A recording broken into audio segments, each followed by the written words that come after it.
fisiopatología y el electrocardiograma mañana.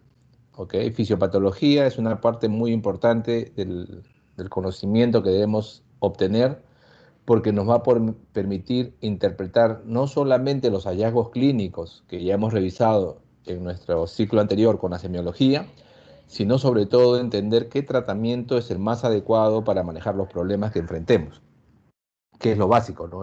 Al médico se le pide solucionar problemas. Entonces tenemos que entender cuál es el sustrato del problema para hacer el tratamiento correcto, ¿no? Para llegar a un buen tratamiento. Entonces, fisiopatología es vital.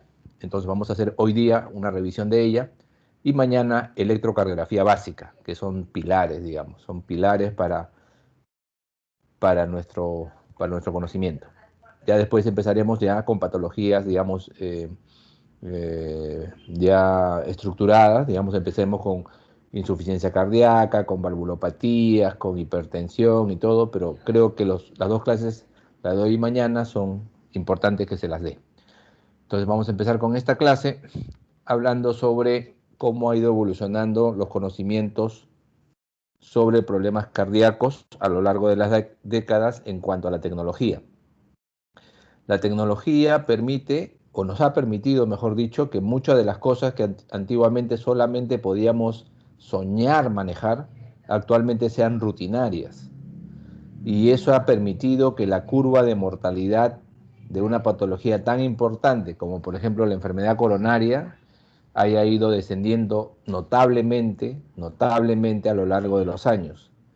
Pero esto va de la mano, o sea, este descenso en la curva de mortalidad va de la mano con un incremento en cuanto a que los que sobreviven, a los que sobreviven al evento coronario, quedan muchas veces con deterioro de la función, o sea, quedan en insuficiencia cardíaca. O sea, si bien es cierto, hemos tenido una declinación en la mortalidad, sin embargo, ahora tenemos mayor presencia, mayor morbilidad a lo largo de las décadas que han venido después, ¿no? De los avances que están viendo en la diapositiva. Y esto va de la mano con que varias cosas que entendemos como una función normal, como una integración normal del sistema cardiovascular, en realidad viene a ser como que más bien como una especie de engranaje, un engranaje en la cual cada tuerca de este fabuloso sistema que es el sistema corporal cumple una labor y si una de las tuercas se desalinea afecta directamente a la otra o afecta muy cercanamente a otra. Sin embargo, dentro de lo que es la estructura del sistema, de los sistemas corporales, el sistema cardiovascular está prácticamente al centro, es decir, está relacionado con prácticamente todos los otros sistemas y tejidos. Por lo tanto, cuando el sistema cardiovascular falla, cuando el sistema cardiovascular se afecta, pues directamente va a afectar a cualquier otro órgano, cualquier otro sistema que ustedes se puedan imaginar. Va a afectar al sistema nervioso, al sistema endocrino, al sistema digestivo, al sistema reproductor, al sistema renal. Así que sea cual sea la especialidad que escojamos después, cuando ustedes lleguen a su parte de formación médica que incluya su especialización, pues van a tener que lidiar con patología cardiovascular. Está muy relacionado a todo. El sistema cardiovascular viene a tener básicamente dos grandes componentes. Una parte del sistema es una bomba. Esa bomba es el corazón. El corazón es el órgano impulsor.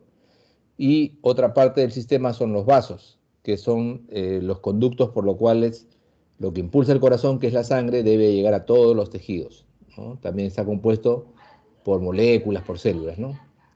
Y el sistema cardiovascular, si uno lo entiende como un sistema único, cerrado, se da cuenta que lo que pase en una cavidad o en una cámara va a afectar a otra, aun cuando esté a distancia, aun cuando no esté directamente conectada.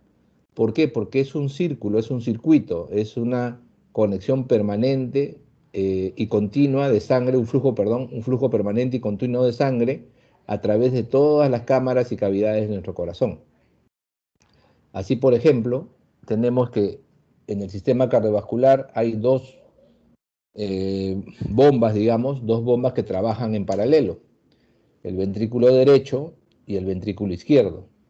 Estos son las cámaras impulsoras.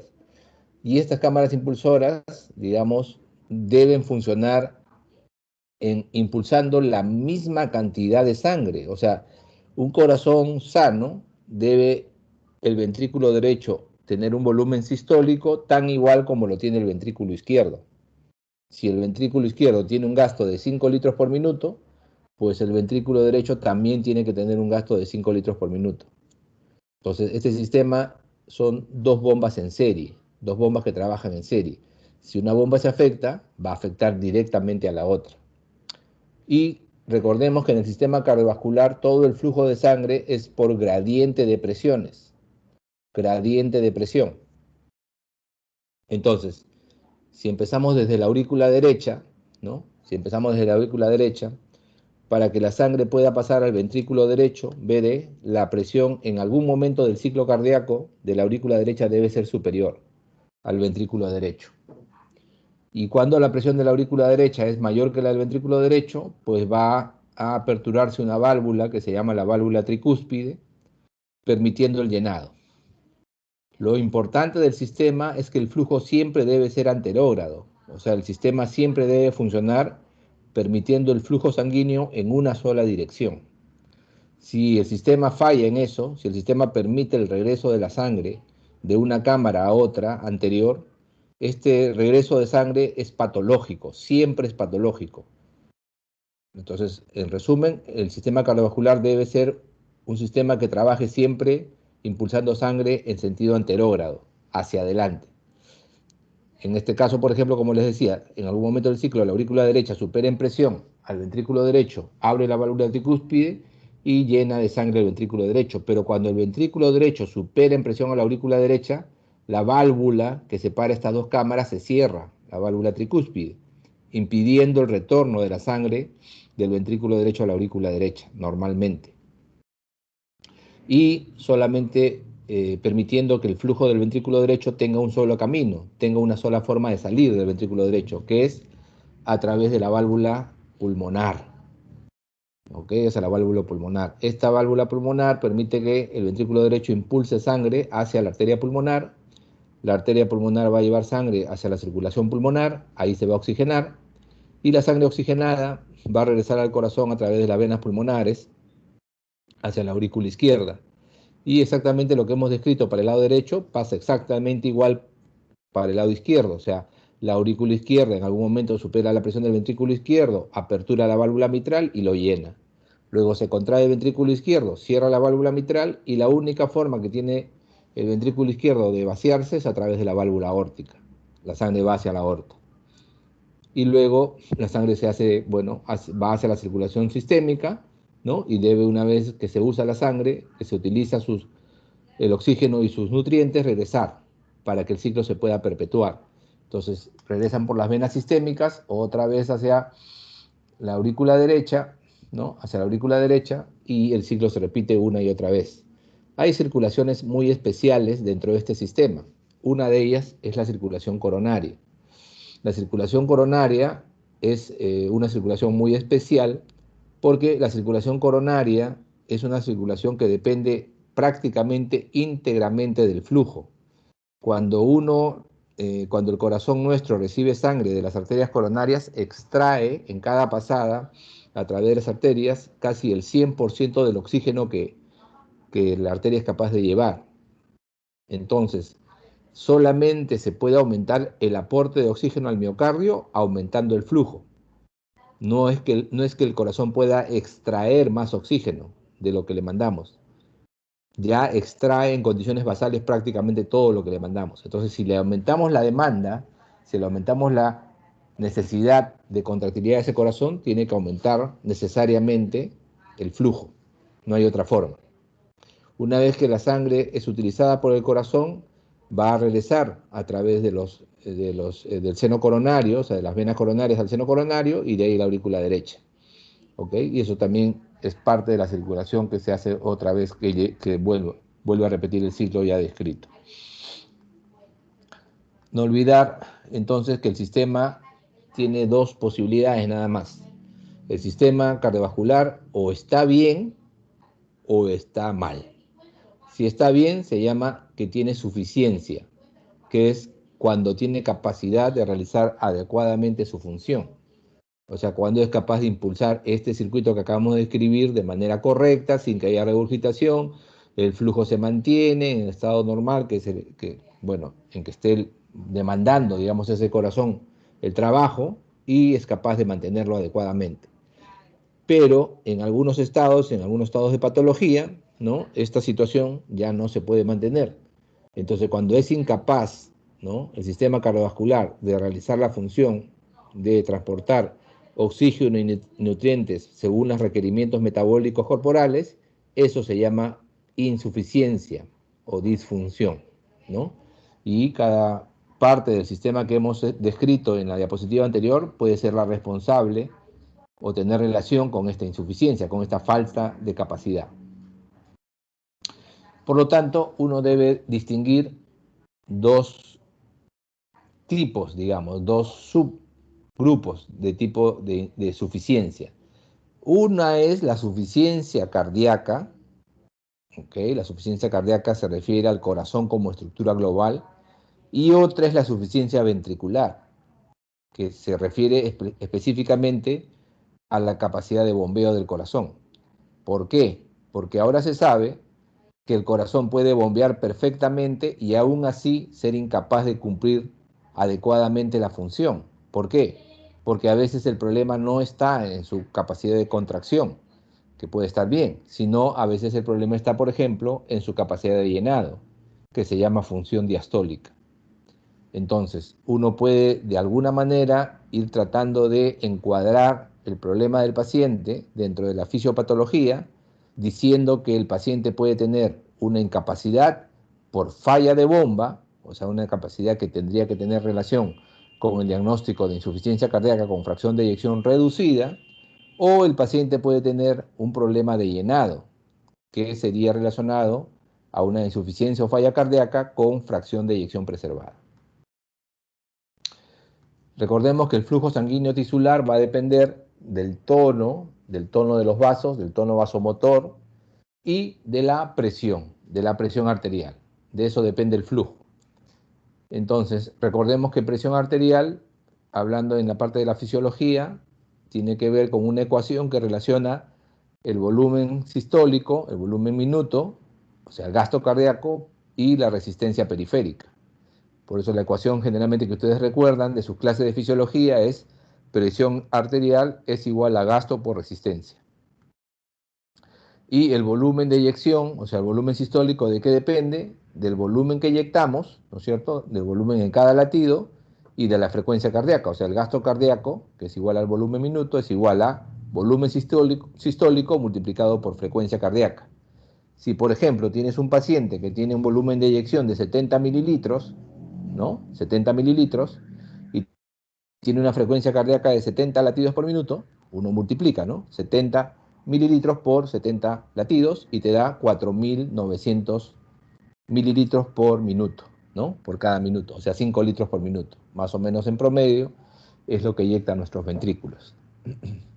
Y hay diferentes técnicas para ver si este árbol, si esta estructura, si esta función tiene alteración. Como les digo, las técnicas han ido progresando a lo largo de los años de manera notable y ahora tenemos herramientas que nos permiten discernir con mucha claridad cuál es la parte del sistema, cuál es la parte de la función, ¿no? Ya sea del corazón en global o del corazón como bomba o del corazón en su llenado que está fallando.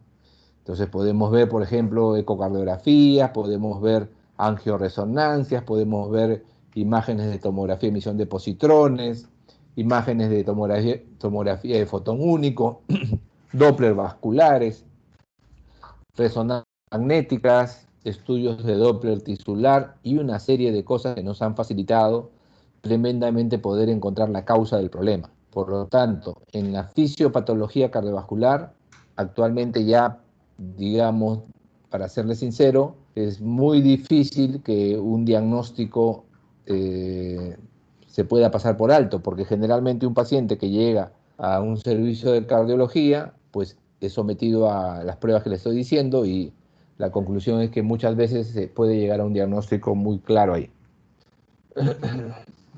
Hablemos primero de la bomba. Hablemos primero de la bomba. La bomba es el corazón, ¿no? La parte ventricular. La parte ventricular, o sea, el corazón como bomba, requiere que haya un adecuado flujo, ¿no? Un adecuado flujo que permita que el corazón cumpla esa labor de impulsor.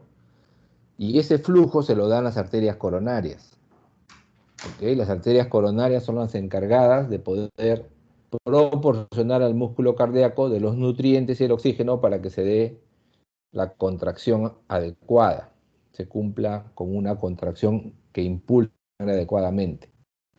El corazón, como vemos en la diapositiva, tiene una forma como una pirámide truncada, no es una esfera, es una forma media triangular, y tiene por lo tanto, dado esa forma, una zona que se llama zona apical, o sea, tiene una punta. Lo normal, cuando se contraen los ventrículos, es que la contracción empiece allí, empiece en las zonas apicales. ¿Por qué? Porque los vasos a los cuales tiene que ser impulsada esa sangre están arriba, están en la parte basal de los ventrículos. Ahí está comunicado, ¿no es cierto?, la arteria pulmonar con el ventrículo derecho y la arteria aorta con el ventrículo izquierdo. Entonces la sangre debe ser impulsada desde las zonas, digamos, más apicales hacia las zonas más basales, como que estuvieras exprimiendo, ¿no?, tu polo de deporte después que has sudado. Tú no vas a exprimir el polo de deporte en cualquier lado, tú lo exprimes de una manera ordenada. Si quieres sacarle el agua, o sea, lo exprimes de un lado hacia el otro, para que el líquido se vaya eliminando, ¿no?, y no dejes nada, o dejes lo menos posible de líquido en las telas. Igual es el corazón, se contrae desde las partes apicales hacia las partes basales, impulsando la mayor parte de la sangre hacia los vasos, ¿no?, hacia los vasos arteriales. Entonces, recordando rápidamente la anatomía de nuestro órgano impulsor, tendríamos dos cámaras de llenado, ¿no?, dos cámaras para precargar las cámaras impulsoras, que son las aurículas, aurícula derecha y aurícula izquierda, ¿no?, y tendríamos dos cámaras de bomba, dos cámaras impulsoras, que son el ventrículo izquierdo y el ventrículo derecho. Estas cámaras, como ven, están separadas, ¿no?, las derechas de las izquierdas, por unos tabiques. En el caso de los ventrículos, se llama el septum interventricular y en el caso de los aurículas, septum interauricular. Entre las cámaras auriculares y ventriculares hay válvulas, ¿no? Son las válvulas que vemos en la diapositiva, en este caso la válvula mitral hacia la izquierda y la válvula tricúspide hacia la derecha, hacia el lado derecho. Y esto que estamos viendo en la anatomía esquemática que están viendo en la diapositiva se puede hallar prácticamente en vida real, en tiempo real, a través del examen que se llama ecocardiograma. Ahí en la misma diapositiva tenemos una imagen que se llama de apical, imagen apical de 4 cámaras, que se genera impulsando sonido desde un transductor hacia las partes cardiovasculares y produciendo que el eco de ese sonido regrese hacia el sistema de ecocardiografía y se traduzca en imágenes, ¿no?, en tiempo real. Y vean ustedes cómo las imágenes que se obtienen son tan parecidas o tan iguales que las anatómicas, ¿no? Ahí están viendo en el corte de la ecocardiografía que les traigo, los dos ventrículos, ¿no?, arriba, RV derecho, LV izquierdo, ¿no?, las dos válvulas auriculoventriculares, tricúspide y mitral, y ven las dos aurículas, ¿no?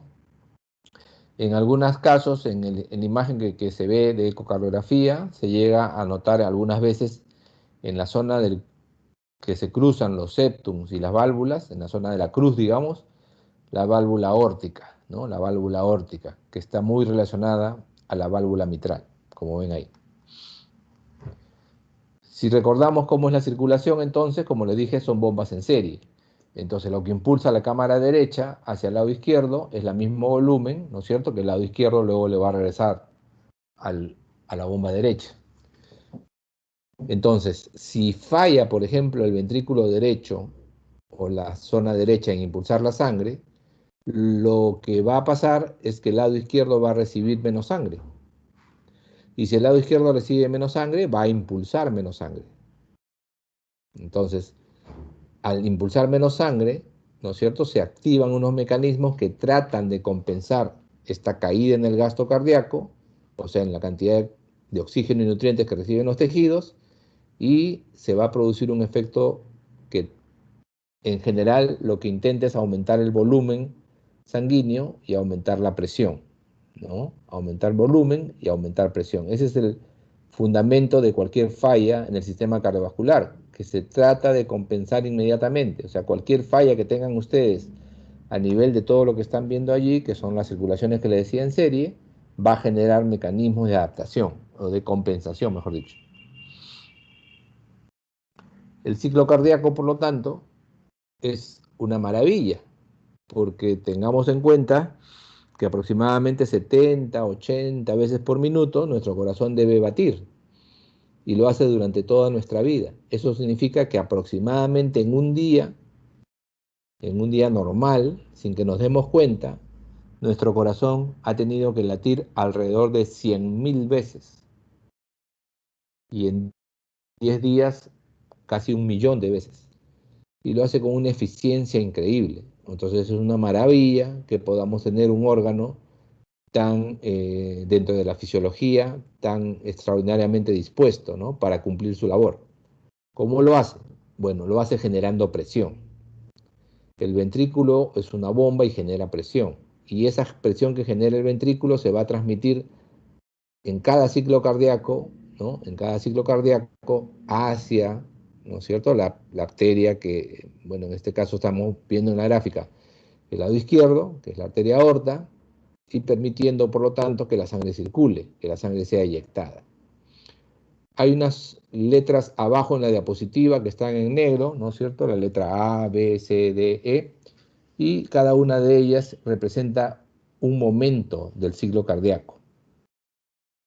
La línea que está marcada al inicio de la diapositiva abajo con la letra A representa la contracción de la aurícula, representa la contracción auricular. Es justamente previa a la sístole ventricular.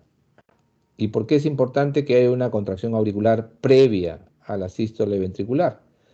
Porque la contracción auricular permite un incremento de la presión dentro de la aurícula que, si no fuera así, no impulsaría sangre hacia el ventrículo.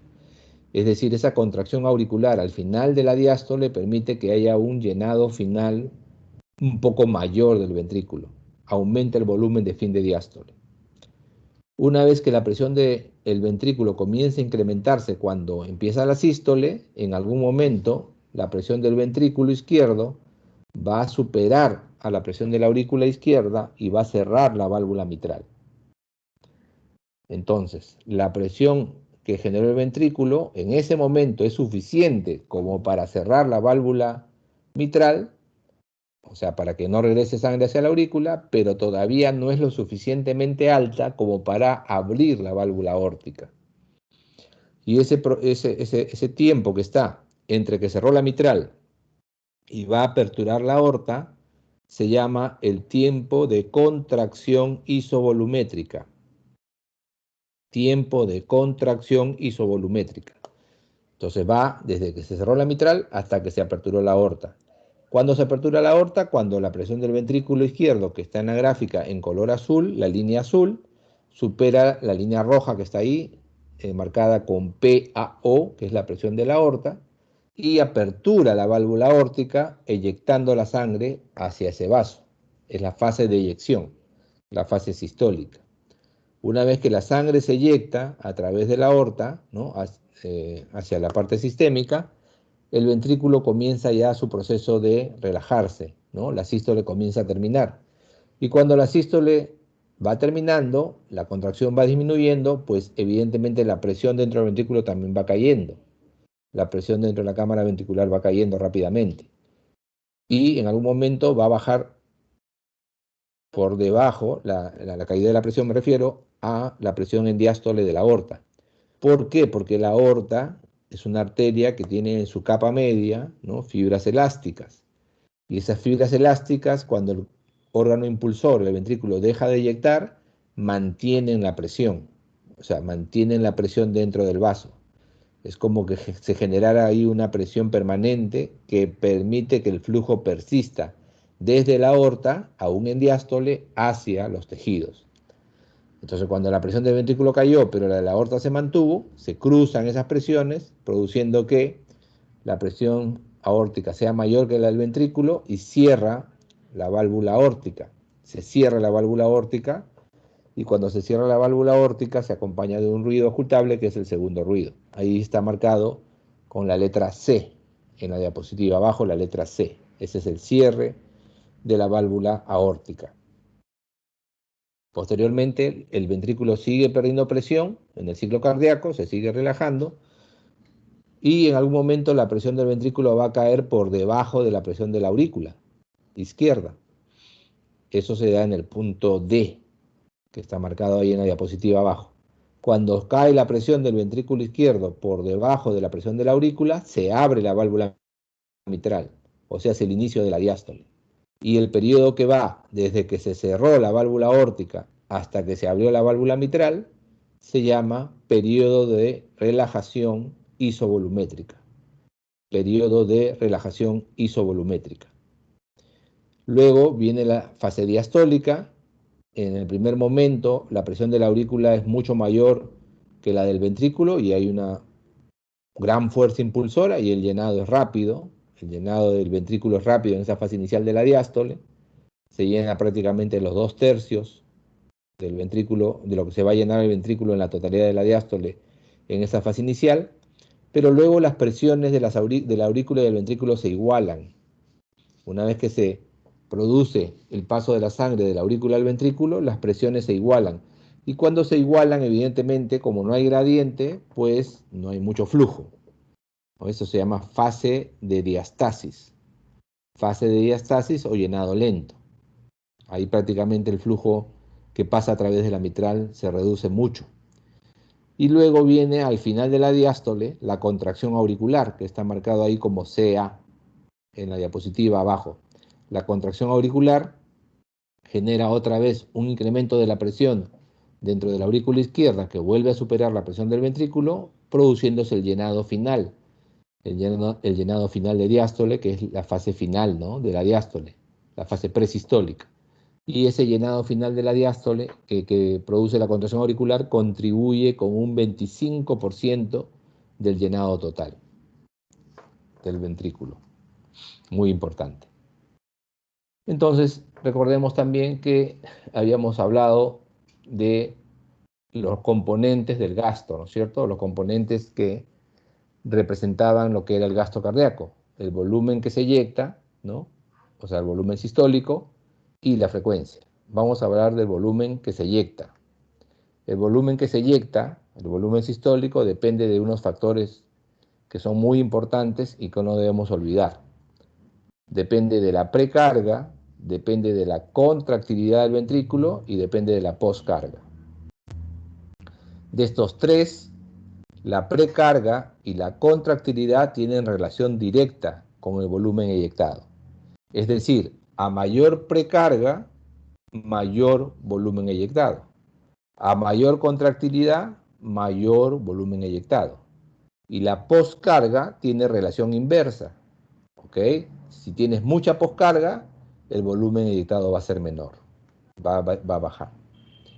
Entonces, no olvidar precarga y contractilidad, ¿no?, comparten el hecho de que tienen relación directa con el volumen sistólico, mientras que la poscarga tiene relación inversa, es inversamente proporcional. ¿Qué cosa es la precarga? La precarga es la presión que va a ser ocasionada, que ocasiona la distensión de la fibra miocárdica al completarse el llenado, cuando se llena tu ventrículo. Eso es precarga. Cuando se llena tu ventrículo de sangre, distiende la fibra miocárdica y produce un alargamiento de la sarcómera, un alargamiento de la unidad contráctil de la fibra muscular del miocito. Es el volumen, por lo tanto, de sangre que se encarga de distender el ventrículo antes que se produzca la contracción.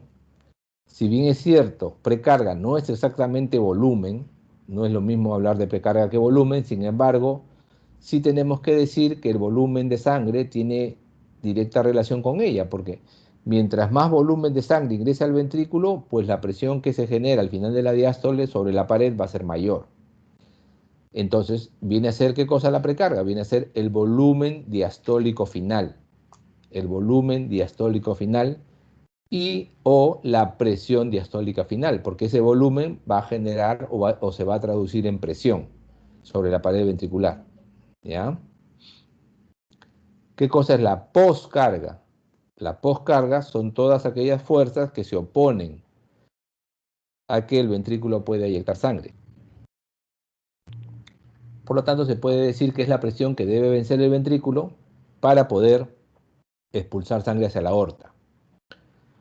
Bueno, evidentemente está relacionada a la resistencia vascular sistémica, pero en la práctica el determinante de la poscarga realmente es la presión que hay adentro de la aorta. Ese es el principal determinante de la poscarga. ¿Y qué cosa es la contractilidad? La contractilidad es la capacidad que tiene el músculo cardíaco de reducir su dimensión, o sea, el sarcómero de acortarse para generar una fuerza.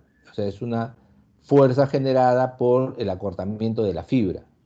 ¿Cuándo se da esto? Cuando se activa eléctricamente. O sea, hay un acoplamiento entre la excitación de la fibra y su acortamiento, su contracción. Y esa relación entre activación eléctrica y contracción es independiente de la poscarga, es independiente de la precarga e independiente de la frecuencia. Es una capacidad intrínseca del músculo cardíaco, ¿ya? Y esta capacidad de contraerse del músculo cardíaco es extraordinaria. Se da inclusive en condiciones de corazón denervado. O sea, inclusive cuando un corazón no tiene transmisión nerviosa, puede continuar produciéndose contracciones. ¿Corresponde a qué? Corresponde a una pendiente de recta, que vamos a ver después en la gráfica de presión y volumen, que nos va a permitir establecer cuándo la contractilidad está conservada o cuándo la contractilidad está disminuida. Es muy importante la precarga, ¿por qué? Porque la precarga va a determinar una relación muy especial con la contracción. Cuando hay mayor precarga, ¿no? Cuando va aumentando la precarga, aumenta el largo de los sarcómeros durante la diástole. Los sarcómeros, recordemos, son unidades contráctiles, donde están las proteínas contráctiles cardíacas, la actina y la miosina, entonces que se van a interdigitar. Si aumenta la precarga, va a haber un aumento en el largo inicial de los sarcómeros, y eso genera que el acoplamiento de las cabezas de la miosina con la actina sea más eficiente, sea mayor. Por lo tanto, se aumenta la fuerza de la contracción. Esto se llama la ley o mecanismo de Frank-Starling. Ese mecanismo te dice que a mayor distensión de la fibra, inicial de la fibra durante la diástole, mayor va a ser la contracción, mayor va a ser la fuerza de contracción. Por lo tanto, va a aumentar el volumen sistólico.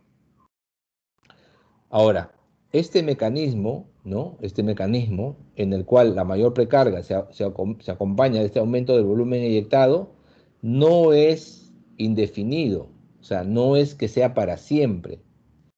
Va a existir un límite en el cual la sarcómera, si se estirara más, ¿ok? Si se estirara más, en realidad el acoplamiento que va a haber entre las proteínas contráctiles ya no va a ser tan eficiente. Si pasamos ese límite de estiramiento, estos aumentos, por lo tanto, de la fibra en mayor dimensión, ya no va a tener un incremento de la fuerza. Más bien, inclusive, la fuerza puede disminuir. Puede disminuir y, en consecuencia, va a caer también el volumen que se eyecta. ¿Y cuál es ese límite? O sea, se ha podido establecer que el límite en el cual la sarcómera, o sea, pierde o ya no cumple esta famosa ley de Frank-Starling, sino que ya aumentos mayores al límite que les voy a decir, ya solamente consiguen disminuir aún más la contractilidad, ese límite es 2.2 micras. O sea, la longitud de la sarcómera. Si pasamos esa longitud de sarcómera inicial a más de eso, la contractilidad no va a aumentar más ya, va a disminuir. ¿Okay? Es un mecanismo entonces que tiene su frontera. No es que tú aumentes y aumentes y aumentes el llenado y te aumente y te aumente, te aumente la contractilidad. No es así. ¿Cuáles son las variables que tenemos para medir esta función? O sea, ¿cómo podemos saber si el corazón está trabajando bien? Tenemos unas variables que podemos medir, o sea, podemos traducir la función del corazón en números. Lo primero que tenemos que recordar, ¿qué cosa es el volumen sistólico? El volumen sistólico no es nada más que la resta entre el volumen de fin de diástole y el volumen de fin de sístole. Por ejemplo, normalmente un corazón de un adulto normal puede llenar como 120 mililitros. Ese sería el volumen de fin de diástole, 120. Y puede quedar al final de la eyección con 50 mililitros dentro, al final de la sístole. Entonces la diferencia entre 120 que teníamos al final de la diástole como llenado máximo y los 50 que nos quedan al final de la sístole es cuánto eyectó el corazón, serían 70. Hay un problema que el volumen de eyección va a cambiar o se va a alterar de acuerdo a la superficie corporal de la persona. Una persona pues de 2 metros 10 va a tener un volumen de eyección seguramente mayor que una persona que mide 1,50 m.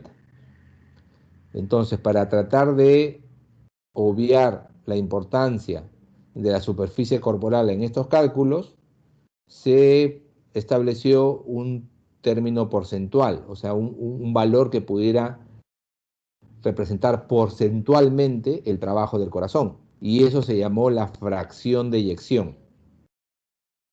La fracción de eyección es una relación, es una fracción en la cual el numerador es el volumen que se eyecta y el denominador es el volumen de fin de diástole multiplicado por 100. Por ejemplo, vamos a poner las mismas cifras que pusimos anteriormente para el cálculo del volumen sistólico. Volumen eyectado, ¿cuánto sería? Por los datos que le di anteriormente, el volumen eyectado sería 70. ¿Cuánto sería el volumen de fin de diástole? 120. O sea, la fórmula sería multiplicar 70 por 100 entre 120. ¿Tienen calculadora a la mano? En sus celulares pueden hacer ese cálculo. ¿Cuánto sale? 70 por 100 entre 120. 58.3. 58.3. Ok. Esa sería la fracción de eyección en ese caso. Como ven, es un porcentaje. ¿Ok? Entonces es independiente si la persona pues mide 2 metros 10 o si mide 1,50 m. Por lo tanto, cuando queremos establecer de alguna manera cómo está funcionando desde el punto de vista de eyección, ¿eh? Desde el punto de vista sistólico, de bomba, nuestro corazón, pues pedimos que nos midan la fracción de eyección. La fracción de eyección. Entonces ya conocen lo que es el término de fracción de eyección, saben ya qué es la diferencia entre el volumen de fin de diástole y el volumen de fin de sístole, y saben ya encontrar lo que es el porcentaje que las relaciona, ¿no? Que relaciona el volumen eyectado y el volumen de fin de diástole. Esa es la fracción de eyección. ¿Qué efectos, ¿no?, va a tener los cambios en precarga, poscarga y contractilidad sobre los volúmenes y la fracción de eyección? Bueno, si aumenta la precarga, o sea, si aumenta el llenado, evidentemente el volumen de fin de diástole va a aumentar. Y muchas veces este aumento de volumen de fin de diástole, a pesar de que A pesar de que va acompañado por ley de Frank-Starling de una mayor contractilidad, sin embargo no llega a eyectarse todo lo que normalmente se eyecta y siempre el volumen de fin de sístole también puede incrementarse un poco. También puede estar un poco incrementado. Eso hace que el volumen de eyección, o sea, el volumen sistólico incremente y que la fracción de eyección incremente, porque como hemos dicho, la relación de fracción de eyección es numerador, volumen de fin de diástole, ¿no? Perdón, numerador, volumen de fin de sístole y denominador, volumen de fin de diástole. Siendo que porcentualmente aumenta más el volumen de fin de diástole, la fracción de eyección va a aumentar. Cuando más bien la precarga disminuye, si la precarga disminuyera, o sea, si el llenado del ventrículo cae, el volumen de fin de diástole va a disminuir. Entonces va a bajar el volumen de fin de diástole, también va a bajar el volumen de fin de sístole, pero en grado menor, ¿no? El volumen de eyección también va a disminuir y la fracción de eyección también va a disminuir. ¿Qué pasaría si al caer la precarga cae el volumen de fin de diástole y cae el volumen de fin de sístole, pero en la misma proporción?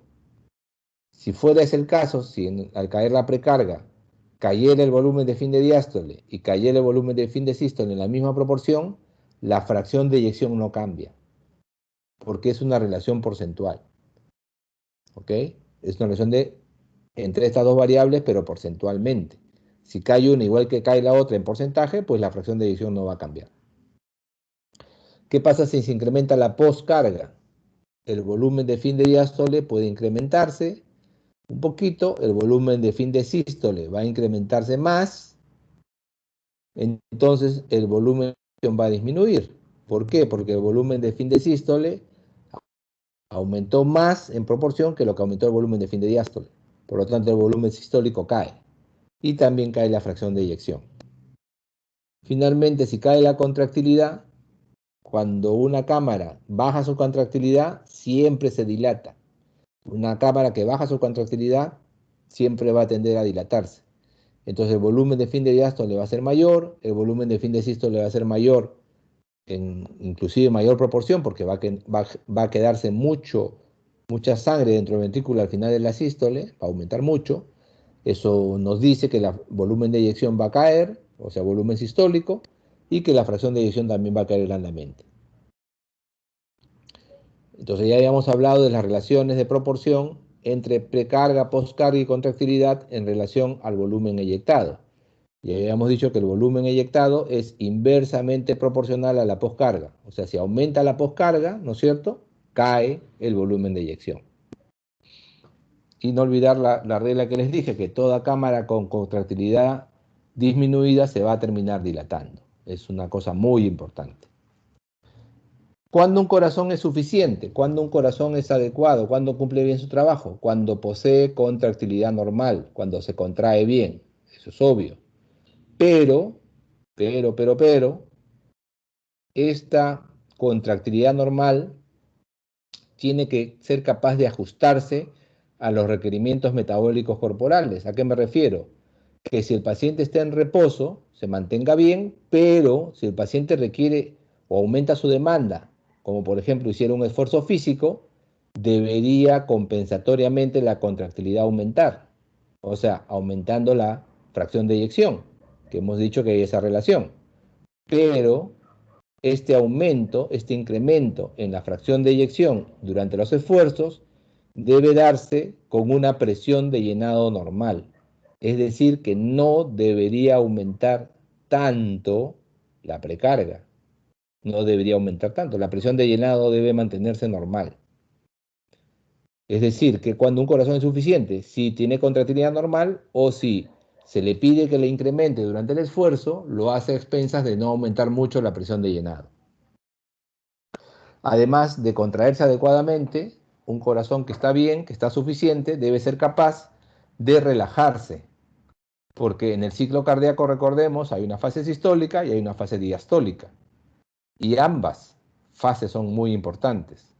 No solamente es la sístole, no solamente es cuánto eyecto, sino que me debo poder relajar bien para que en el siguiente ciclo se llene bien el ventrículo y pueda ser capaz otra vez de eyectar bien.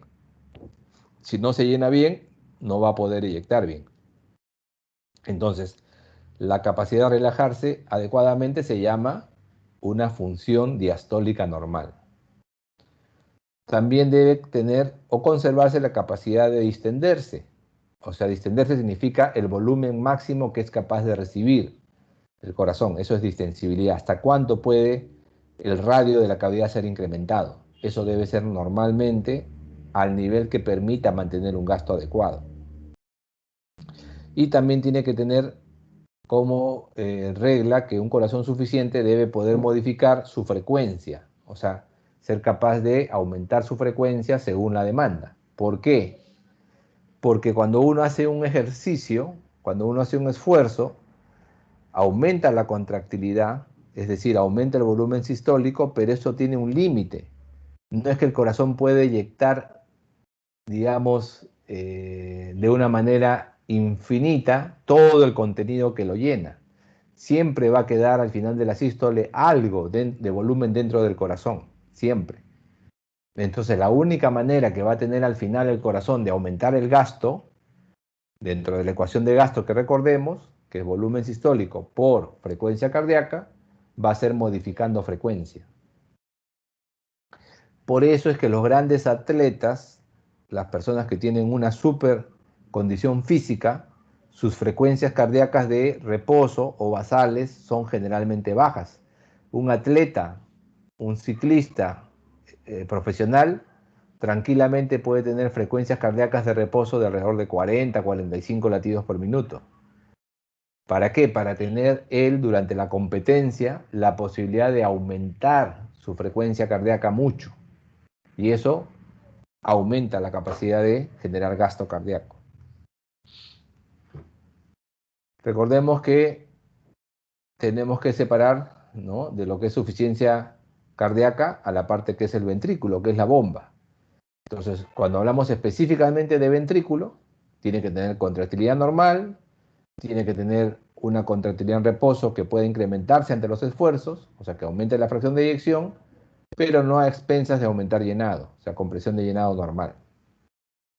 Que conserve la capacidad de relajarse bien, de relajarse adecuadamente, y que conserve su capacidad de distenderse bien también.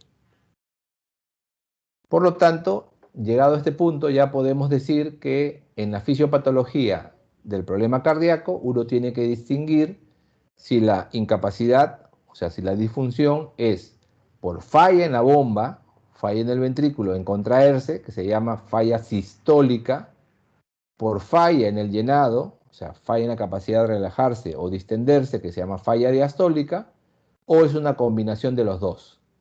¿Quién me puede dar un ejemplo de una falla sistólica? A ver, un ejemplo de un paciente que tenga dentro de su fisiopatología falla sistólica. A ver, un ejemplo de falla sistólica.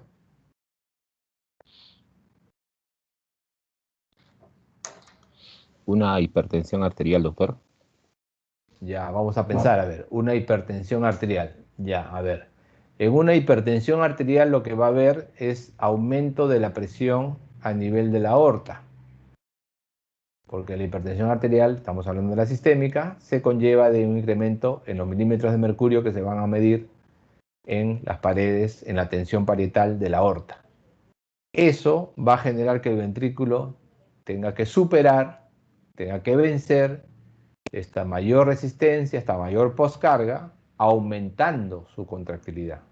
O sea, tendría que aumentar su fuerza de contracción para poder vencer, ¿no?, para poder vencer este incremento en la presión aórtica por la hipertensión arterial. Al final, lo que va a pasar es que el ventrículo se va a hipertrofiar, es un músculo, recordemos, si le aumentamos la carga, como si ustedes hicieran pesas, el músculo se va a tornar hipertrófico y más bien el volumen sistólico, o sea, la fracción de eyección va a incrementar.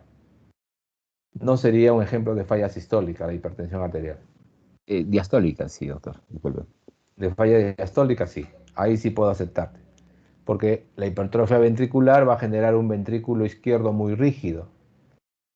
O sea, es como las personas que hacen pues ejercicios al extremo, se van a los gimnasios y cuando terminan de hacer sus rutinas, pues quedan totalmente, bueno, rígidos.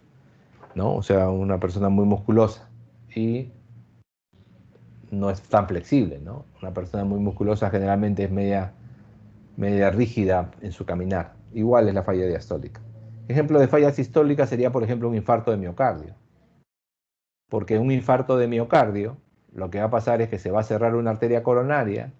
Al cerrarse la arteria coronaria, el flujo de sangre va a disminuir hacia el músculo cardíaco, y el músculo cardíaco lo que va a hacer para no necrosarse, o sea, para preservar en lo posible, ¿no?, su viabilidad, va a ser disminuir su contractilidad. O sea, al principio, cuando recién se produce el infarto, la oclusión aguda nos conlleva una caída en la función de contracción. Eso es un ejemplo clásico de falla sistólica. ¿Y cuándo sería una mixta? Una mixta podría darse también en el contexto de este cuadro coronario, pero en la parte evolutiva, porque en el cuadro coronario, cuando se produce el infarto, la zona infartada al final, o sea, la zona muscular infartada al final va a ser reemplazada por tejido fibroso, o sea, por cicatriz.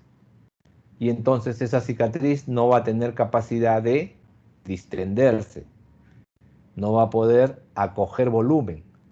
Entonces lo que era una falla de sístole al inicio del infarto se convierte en su evolución en una falla también diastólica, porque el músculo cardíaco que fue afectado por el infarto es reemplazado por tejido necrótico, por fibrosis, y por lo tanto tampoco va a ser distensible o llenable. Al final es una falla mixta. Entonces, la falla cardíaca sistólica, como estábamos hablando, es una alteración de la contractilidad.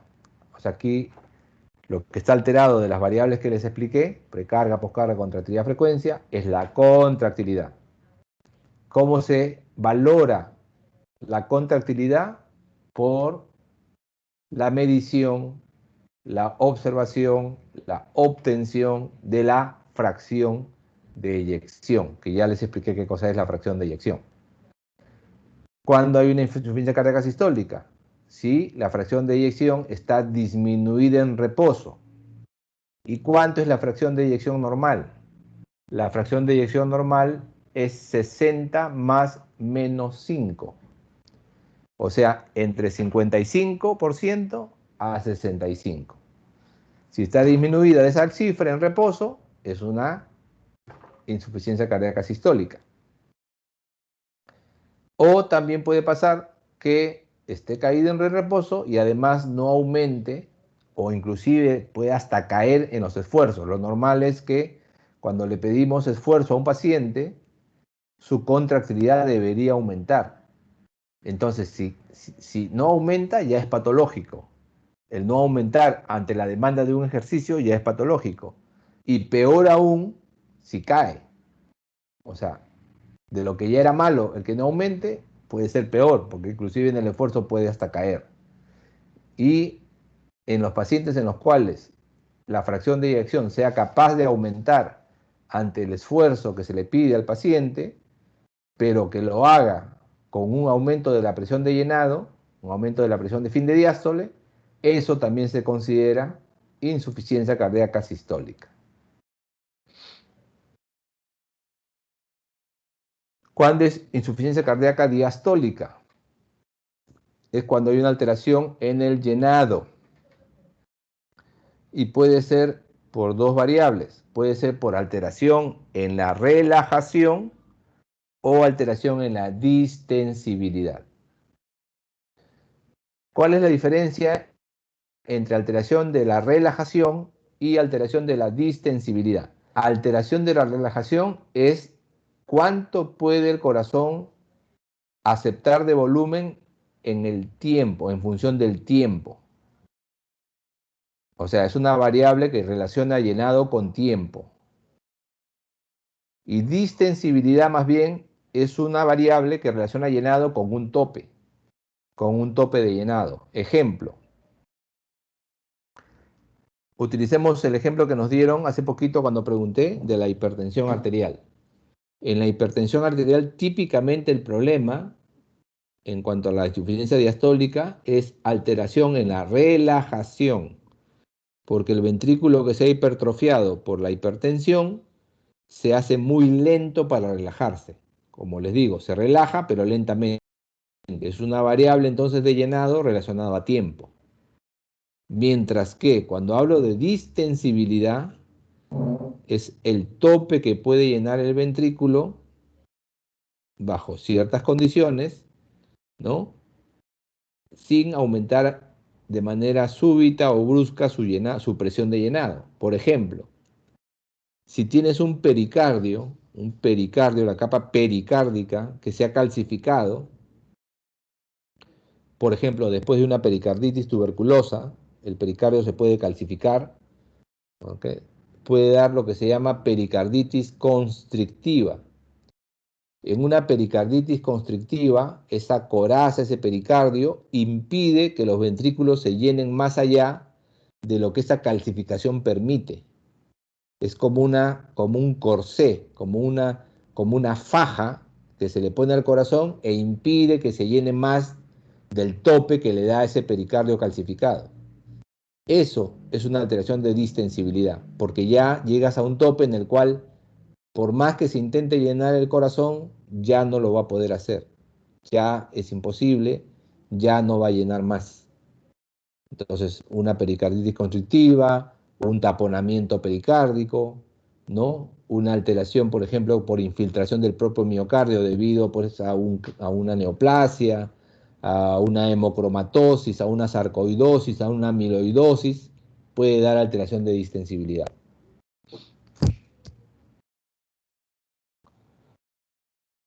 Entonces, cuando hablamos de problemas de relajación, se relaciona esta variable con el tiempo, ¿no? Es la prolongación del tiempo en la cual puede haber una caída de la presión ventricular izquierda, o sea, hay una demora en la caída de la presión ventricular izquierda. Si hay una prolongación del tiempo de caída de la presión ventricular izquierda, ¿eso qué va a afectar? Va a afectar, como les acabo de explicar en las primeras diapositivas, que la gradiente de presión que permite el llenado del ventrículo izquierdo, o sea, que la aurícula izquierda tenga más presión, se demore porque la presión ventricular izquierda va a caer, pero lentamente. Entonces, para que la aurícula lo llene, que está desesperada en llenar su ventrículo en la diástole, tiene que esperar. ¿Ok? Es un tiempo de llenado prolongado. Mientras que el concepto de distensibilidad es concepto de rigidez. Y les dije, es un cambio en la relación presión-volumen ventricular. ¿Por qué? Porque llega un momento en que el volumen ya no puede aumentar. Y si le quieres meter 1 mililitro más de sangre, va a ser a expensas que la presión del ventrículo se te va a disparar. Entonces ya no vas a llenar más. ¿Qué consecuencia tiene esta insuficiencia cardíaca diastólica? Esta insuficiencia cardíaca diastólica hacia atrás, ¿no? En la circulación que les grafiqué en la segunda o tercera diapositiva, va a generar que el vaciamiento de la cámara, que está por detrás, tenga problemas. Va a generar resistencia al vaciamiento de la cámara que está antes que la cámara con problemas, y por lo tanto esto va a significar que se incrementa la poscarga de esa cámara. Y la insuficiencia cardíaca mixta es donde hay alteraciones de ambas partes, de ambas fases del ciclo, tanto sistólicas como diastólicas. ¿Por qué es importante que recordemos o que entendamos el concepto de la fisiopatología cardiovascular en cuanto a función?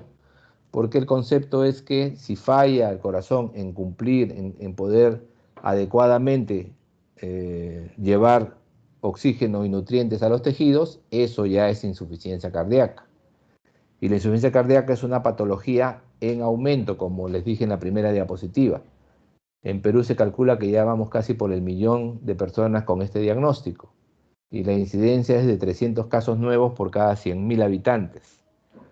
En el caso del COVID estamos en 150, creo, nuevos casos por cada 100.000. Es la primera causa de internación en pacientes con edad avanzada y origina muchas de las hospitalizaciones de los pacientes ancianos. Es un síndrome, ¿no? Es un síndrome porque hay un conjunto de signos y síntomas que se van a originar por la alteración en la función cardíaca. Aquí tenemos en la diapositiva ejemplos de lo que vemos en el corazón, ¿no? En el corazón examinado por la técnica de ecocardiografía. En el caso del lado izquierdo, vemos un ventrículo izquierdo dilatado, con paredes adelgazadas y con baja contractilidad. Eso se ve en el contexto de lo que se llama miocardiopatía dilatada. Miocardiopatía dilatada, ¿no? Ahí es una alteración global de la función, pero puede darse el caso, ¿no?, que un paciente tenga una alteración regional de la contractilidad, como por ejemplo se da en los pacientes con infarto agudo de miocardio. En los pacientes con infarto agudo de miocardio, la alteración de la contractilidad no es global, depende de la topografía, de la zona, del área de influencia, digamos así, de la arteria que se cerró, de la arteria que es responsable del infarto. Por ejemplo, si se cierra la arteria coronaria derecha arría generalmente la pared diafragmática o pared inferior del corazón. Entonces, como es un síndrome, ¿no?, es un conjunto de signos y síntomas que se originan por esta disminución en la contractilidad. Y las causas generalmente tienen que ver con una caída en la capacidad de llevarle al propio miocardio nutrientes y oxígeno. Es decir, si hay hipoxia miocárdica, se produce isquemia. Si la isquemia no se corrige, se va a llegar al infarto o necrosis de las células.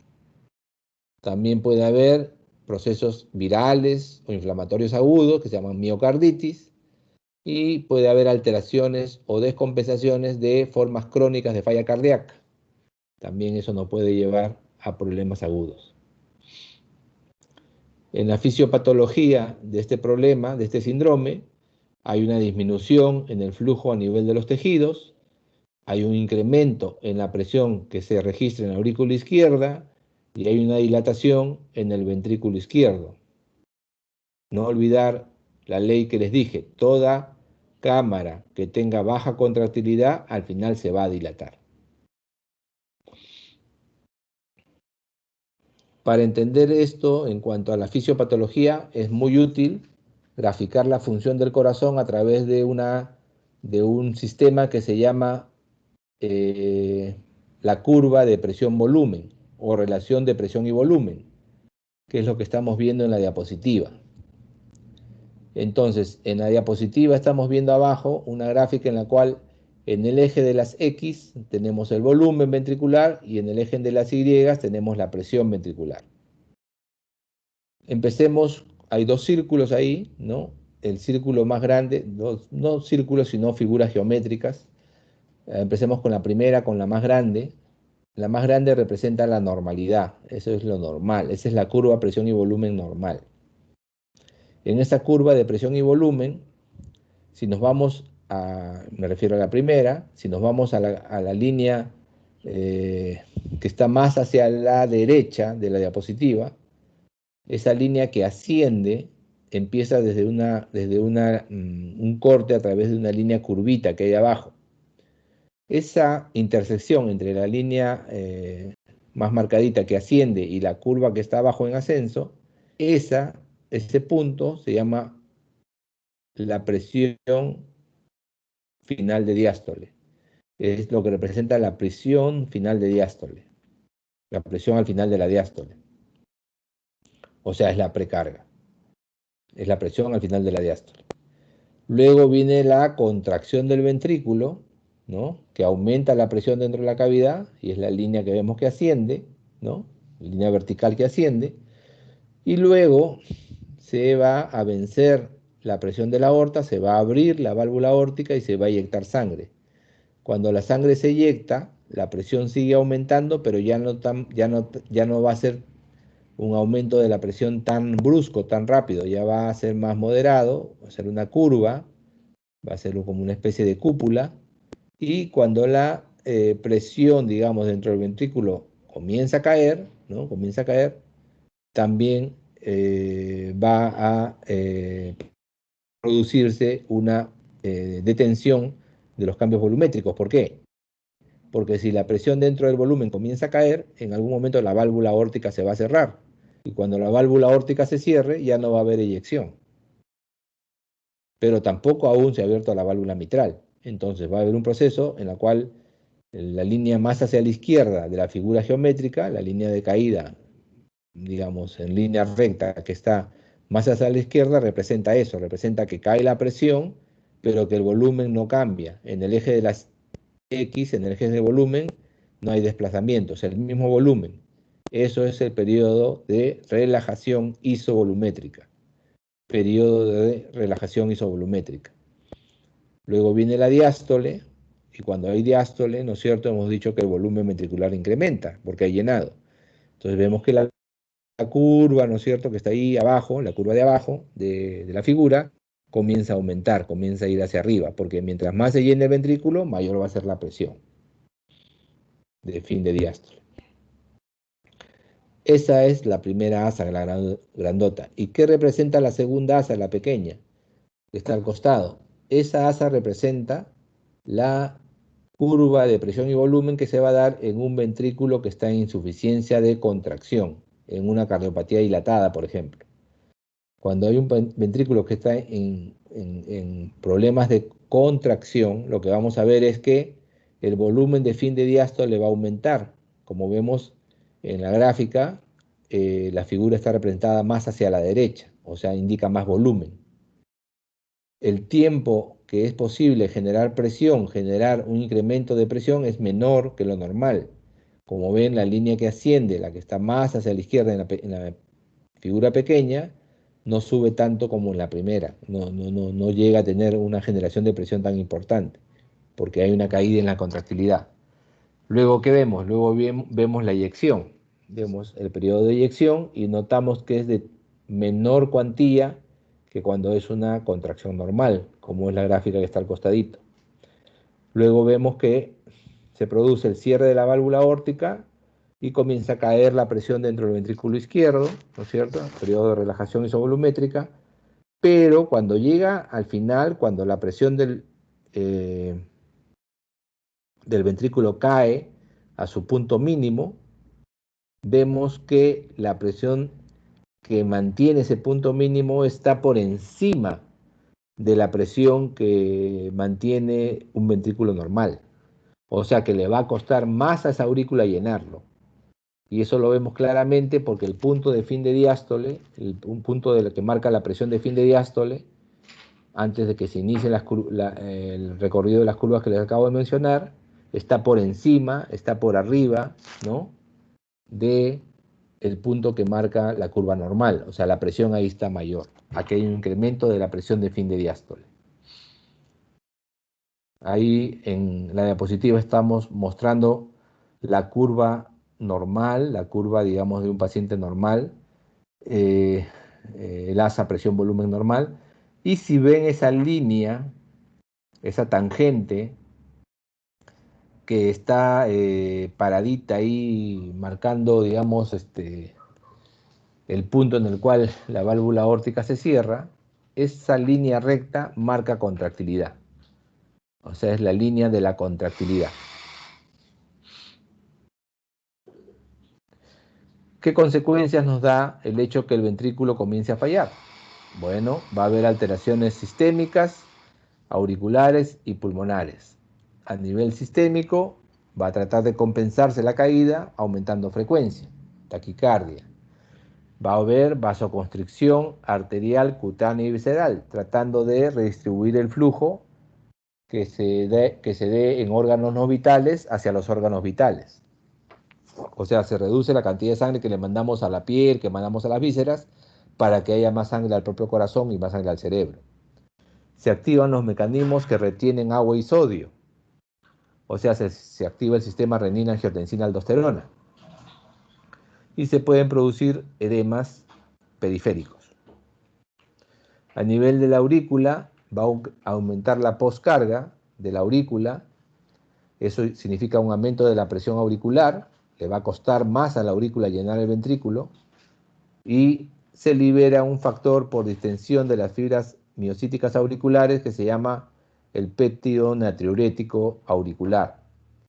Este factor natriurético es un feedback negativo al hecho que se vea incrementado por la activación del sistema renina-angiotensina-aldosterona, la retención de sodio y agua, porque eso es deleterio al final para el paciente. Entonces hay un contrafactor, un factor de regulación que es el péptido natriurético que más bien elimina agua y sodio.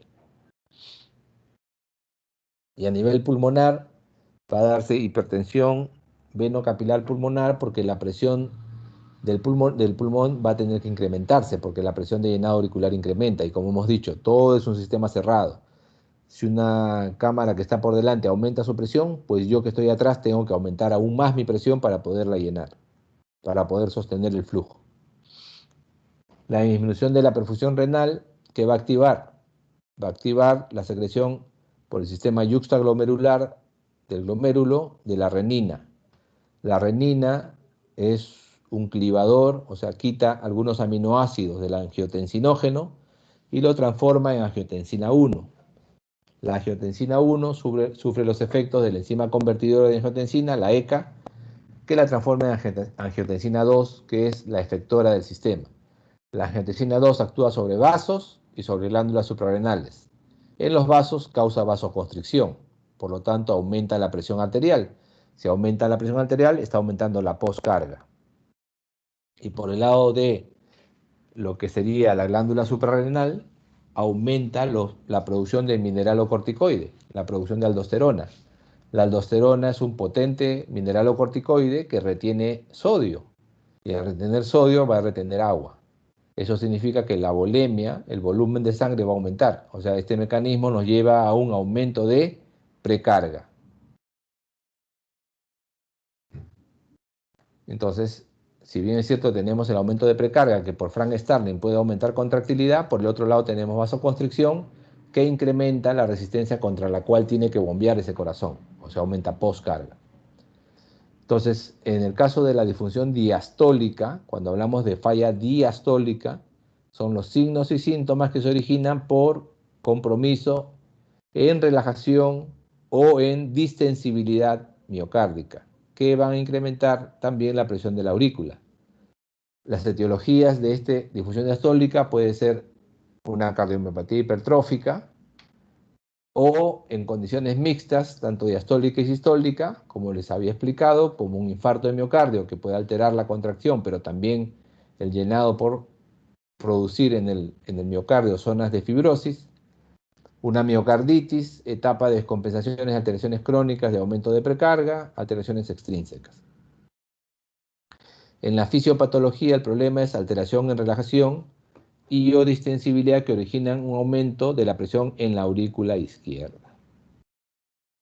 Entonces, como consecuencia, al no llenarse bien el ventrículo, pues evidentemente su contracción, su eyección va a disminuir.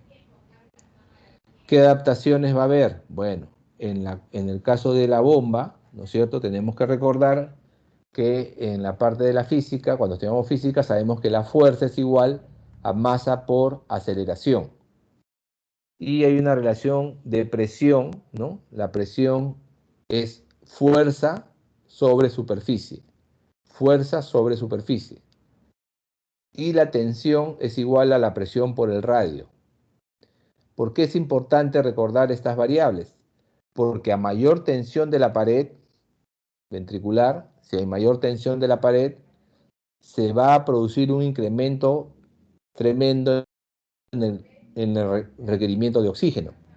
Entonces, uno intenta, en cuanto a la hemodinámica, o sea, el corazón intenta, en cuanto a la hemodinámica, mantenerse generalmente en niveles de tensión controlados.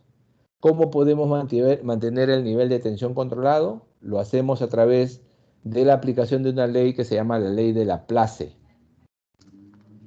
La ley de Laplace nos dice que el estrés es igual a la presión por el radio, pero dividido o inversamente proporcional con el grosor de la pared ventricular, a 2 veces el grosor de la pared ventricular. Es decir, si tenemos una sobrecarga de presión o una sobrecarga de volumen, es decir, incremento de presión o de radio, la forma que el corazón va a tener de compensar esto es aumentando el grosor de su pared. ¿Para qué? Para que la relación se mantenga. Si aumenta el numerador, tiene que aumentar el denominador de la ecuación. Entonces, si aumenta presión, aumenta espesor. Si aumenta radio, aumenta espesor, para mantener estrés parietal controlado. ¿Por qué es importante? Porque, bueno, recordemos que la irrigación de la sangre que va a irrigar el propio miocardio, fundamentalmente esta irrigación se va a dar en diástole. O sea, la arteria coronaria tiene flujo en diástole. ¿Por qué lo tiene en diástole? Porque, como les decía, todo flujo por un sistema de tuberías es por gradiente de presión. Entonces, cuando estamos en sístole, cuando estamos en la fase sistólica, como vemos ahí las curvas de presión que están graficadas hacia la derecha de la diapositiva, la presión de la aorta y la presión del ventrículo son iguales. La presión de la aorta y del ventrículo son iguales. ¿Y de dónde nace la coronaria? La coronaria nace de los senos de Valsalva, a nivel de la base o raíz de la aorta. Si la presión ahí es igual a la del ventrículo, no puede haber mucho flujo. No debe haber flujo porque no hay gradiente.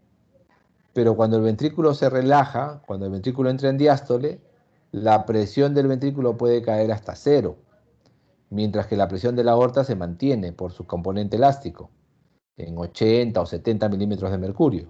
Entonces ahí hay una gradiente de presión coronaria, porque el ventrículo, que es donde va a ir la sangre, está en 0 o 2 o 3 milímetros, mientras que la presión dentro de la aorta son 70, 80 milímetros de mercurio, y eso hace que la sangre vaya hacia las coronarias.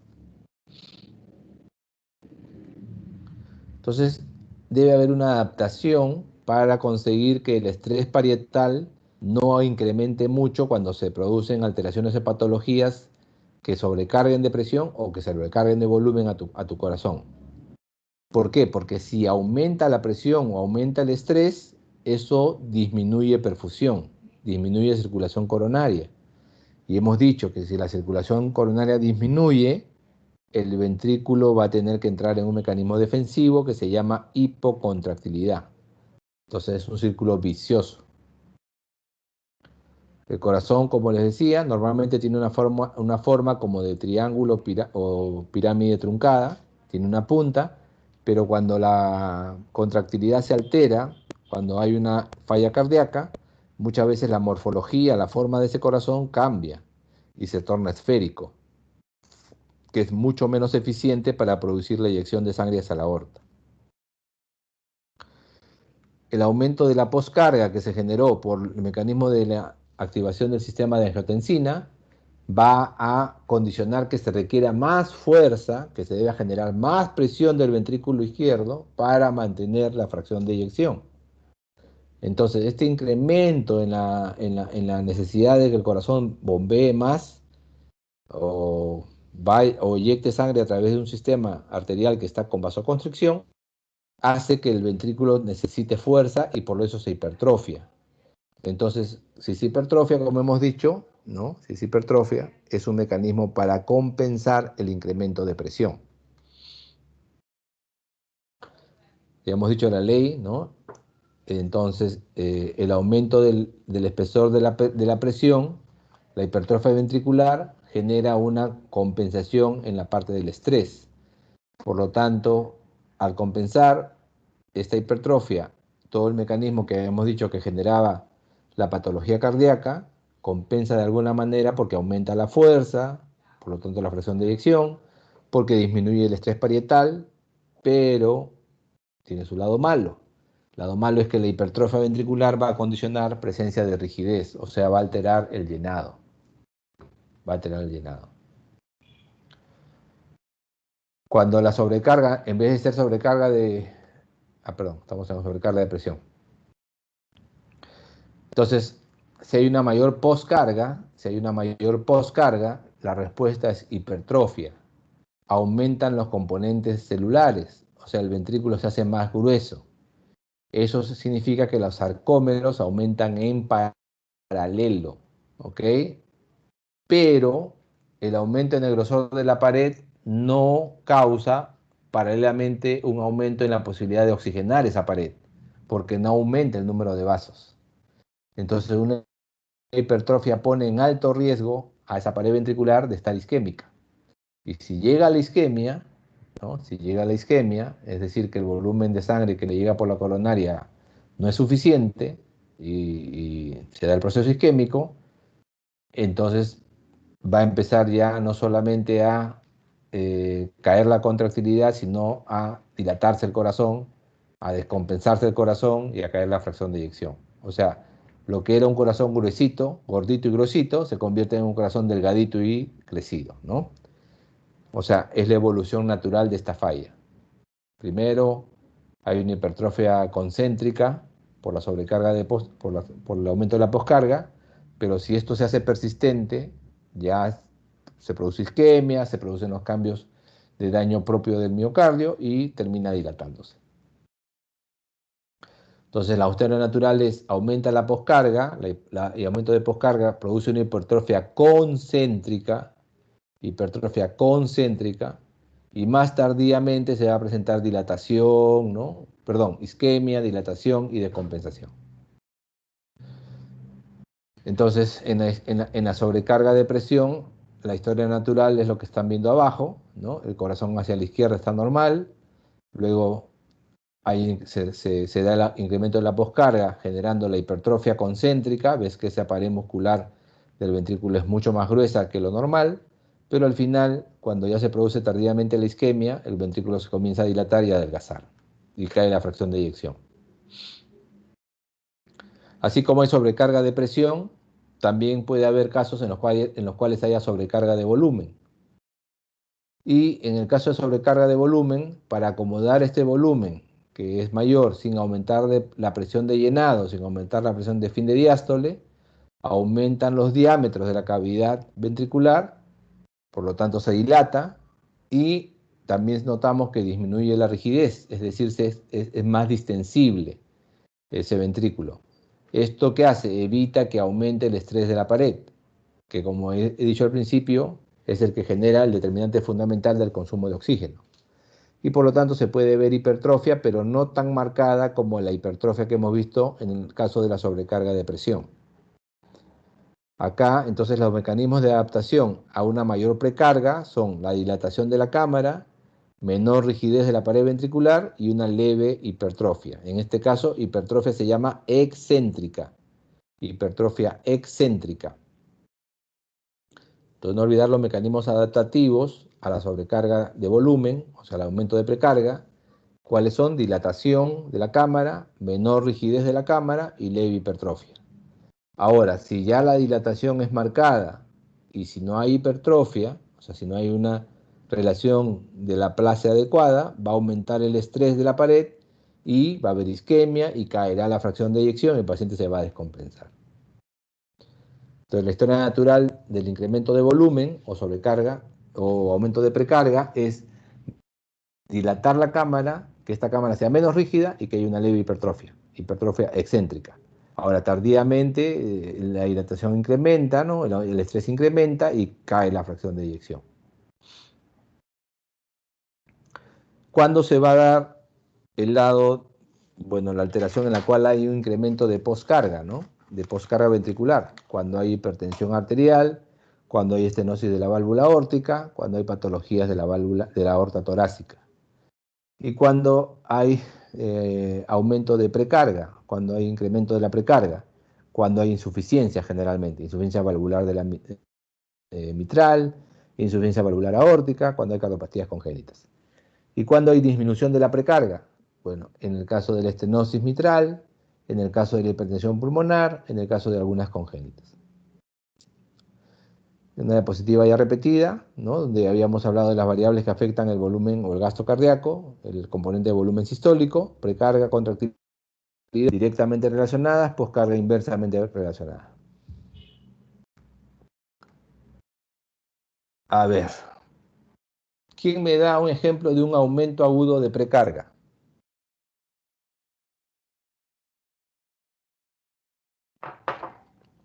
¿En qué casos podríamos tener un paciente con aumento agudo de precarga?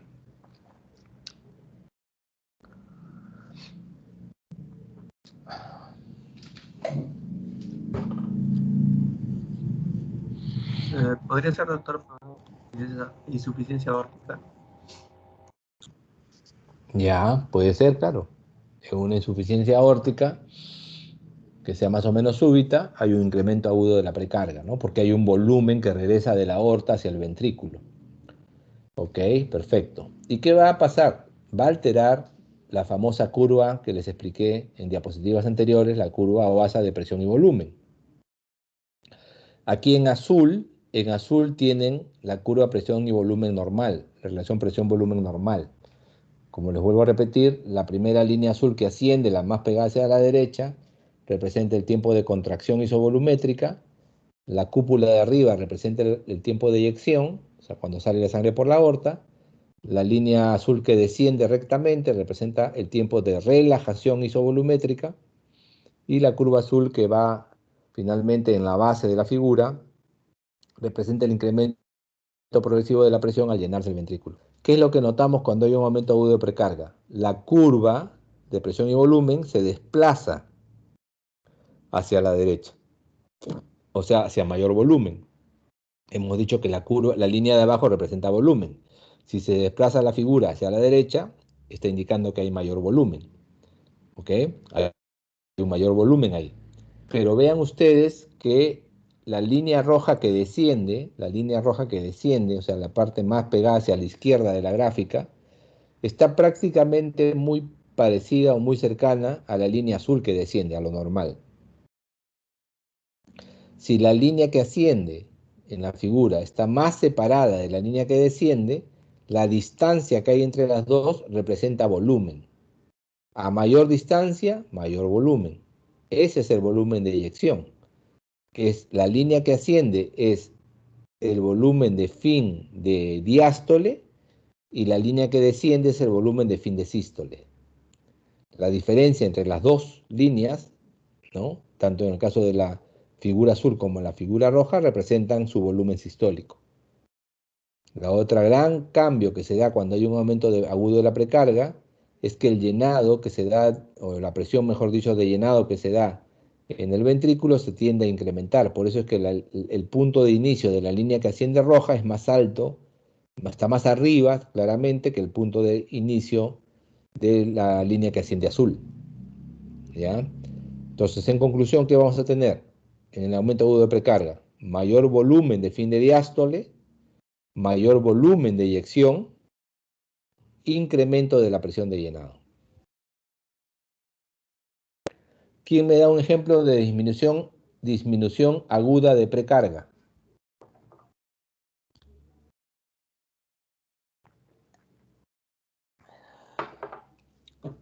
¿Cuándo puede haber una disminución aguda de precarga?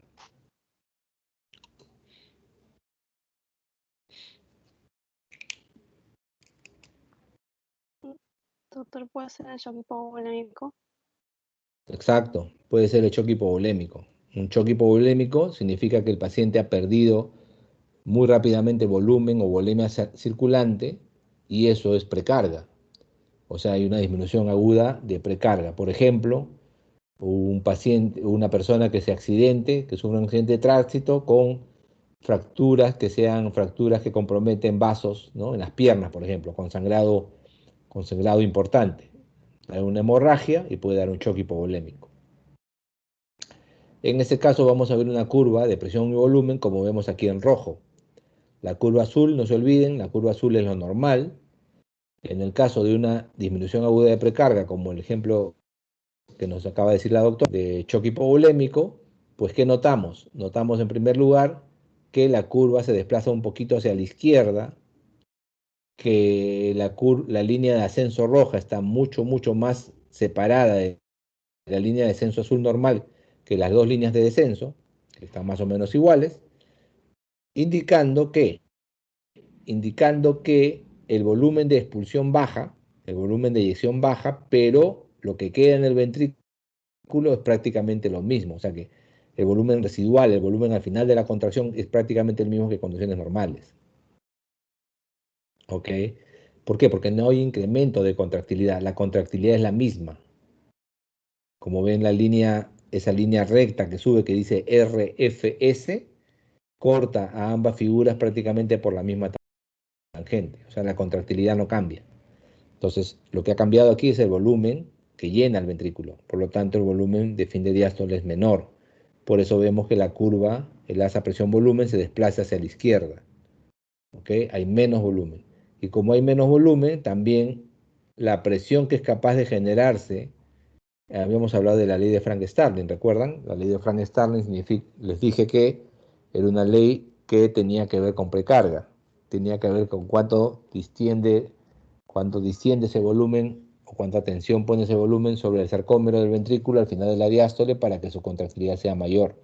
Como en este caso hay menos precarga, la contractilidad es menor y eso se nota por la curva, el domo rojo, que vemos que está mucho, mucho más abajo que el domo azul. ¿Quién me da un ejemplo de aumento agudo de postcarga? Aumento agudo de postcarga.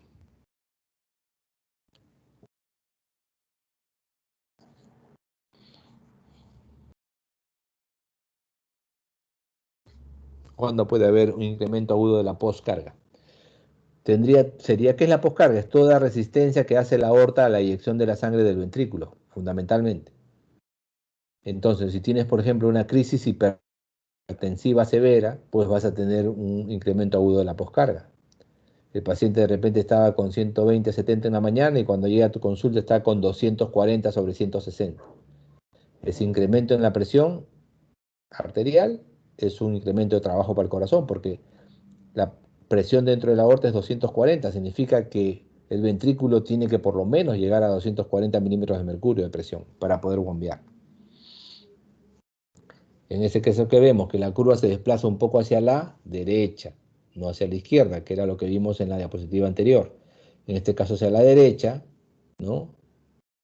Lo que notamos aquí claramente que diferencia de la curva roja de la curva azul, que es el ejemplo normal, es que la curva roja está mucho más alta, o sea, el nivel de cúpula es mucho más alto que el nivel azul. ¿Por qué? Porque para que el corazón pueda vencer ese aumento agudo de poscarga, tiene que aumentar su fuerza de contracción, tiene que aumentar su posibilidad de generar mayor presión. Y por lo tanto, vas a notar que la presión o el pico de presión, mejor dicho, es mayor que en el caso de la figura azul. ¿Ok? Pero si miran bien las líneas rojas que ascienden, la línea roja de ascenso recto y la línea roja de descenso recto, la distancia entre esas dos líneas es menor que la distancia en azules. Eso significa que el aumento agudo de poscarga va a disminuir el volumen sistólico. Va a haber menos volumen sistólico. ¿Quién me da un ejemplo de disminución aguda de la contractilidad?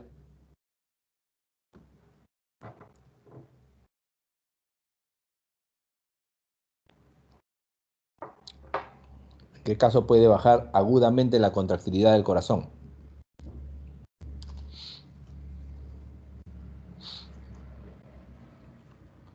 Puede bajar en un infarto agudo de miocardio. Si tienes un infarto agudo de miocardio, el infarto agudo de miocardio tapa la arteria coronaria deja de mandar sangre al ventrículo, a la pared muscular, y el ventrículo se deja de contraer. Y vas a ver una curva como la que estamos viendo en esta diapositiva, donde francamente la curva rojita se ha ido bien hacia la derecha, indicando aumento de volumen. O sea, hay un aumento de volumen porque la curva está más hacia la derecha, hemos dicho que la línea de las X es de volumen, y notamos que no es capaz de generar la misma altura de presión que genera la curva normal. Vemos que la curva roja, si bien es cierto, la presión llega a aumentar a un nivel muy por debajo de lo que aumenta normalmente. Y también la eyección que es capaz de dar, que es la distancia entre las dos líneas, la que asciende y la que desciende, es muy pequeña, indicando esto que el volumen de expulsión cae, el volumen de eyección cae. Vean las dos líneas que marca ahí la diapositiva con el nombre de RFS. Son las líneas que marcan la contractilidad. Hemos dicho, la línea que marca la contractilidad, ¿no? Mientras más pegada hacia la izquierda esté, indica mayor contractilidad. Mientras más hacia abajo y hacia la derecha esté, indica caída en la contractilidad. Entonces esta curva es típica de un paciente que tiene una muy baja contractilidad, seguramente consecuencia de un infarto de miocardio o algo que origine esta caída brusca en la contractilidad.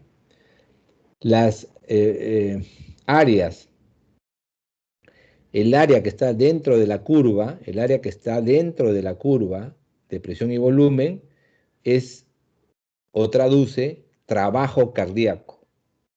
Trabajo cardíaco. Entonces, el área que hay ahí en la curva esa que estamos graficando en azul aquí, que es lo normal, es el trabajo cardíaco normal. ¿Cuándo puede haber aumento agudo de contractilidad? Puede haber aumento agudo de contractilidad, por ejemplo, en una tormenta tirotóxica. O sea que hay una sobrecarga súbita de descarga de hormona tiroidea que aumenta la descarga adrenérgica.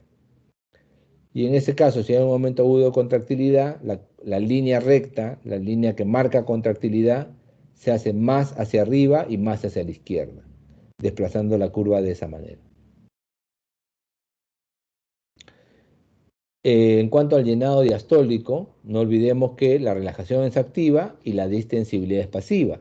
O sea, la relajación consume energía y es multivariable. Puede ser o limitada por composición y espesor de las paredes, condiciones de la carga, por trastornos de la activación eléctrica, relajación incompleta, por características de ambas aurículas, su relación con la cámara opuesta, por el pericardio y la frecuencia. O sea, hay una serie de variables que afectan el llenado. Y hablemos simplemente de las más importantes. Lo que quiero que noten es por qué los cambios en la frecuencia cardíaca pueden afectar el llenado. Está marcado ahí con un asterisco. Porque recordemos que en el ciclo cardíaco normal, compuesto por una sístole y por una diástole, la sístole ocupa un porcentaje menor del tiempo de ese ciclo cardíaco que la diástole. Es decir, la diástole en tiempo dura más normalmente en un ciclo cardíaco. Pero si tú incrementas la frecuencia cardíaca, si tú aumentas y haces taquicardizar al paciente, el incremento en la frecuencia evidentemente acorta el tiempo del ciclo cardíaco, pero lo hace a expensas de la diástole. O sea, lo que se consume porcentualmente más o se sacrifica más, en realidad, es el tiempo de diástole, o sea, el tiempo de llenado. Es decir, a mayor frecuencia cardíaca, menor tiempo de llenado. Por eso les digo que afecta muy frecuentemente la frecuencia cardíaca o muy directamente la frecuencia cardíaca al llenado. Acá tenemos ejemplos de curvas en las cuales mostramos hacia la izquierda aumento de la rigidez de la pared ventricular y en la curva de la derecha aumento de la restricción por constricción pericárdica. Bueno, ya las patologías, eso lo vamos a desarrollar en posteriores clases. Ya no lo vamos a desarrollar aquí, sino en otros momentos. ¿Alguna pregunta de lo que hemos hecho hoy día sobre las curvas presión-volumen, sobre los conceptos de fracción de eyección, volumen de fin de diástole, volumen de fin de sístole, contractilidad, factores que regulan gasto? Todo eso es muy importante para que podamos entender cuando yo vea, por ejemplo, que me presentan un caso o estudiemos un caso, por decirles un paciente con una estenosis mitral, ustedes me van a tener que decir qué cambios o piensan ustedes que tendría la estenosis mitral que hacer sobre la curva de presión-volumen de ese ventrículo izquierdo. ¿Cuál sería el cambio ahí? A ver qué piensan. Vamos a hacer un pequeño ejercicio. Si tengo una estenosis mitral, ¿qué cambio haría la estenosis mitral en mi curva presión y volumen del ventrículo izquierdo? ¿Hacia dónde se desplazaría mi curva? ¿Hacia la derecha o hacia la izquierda?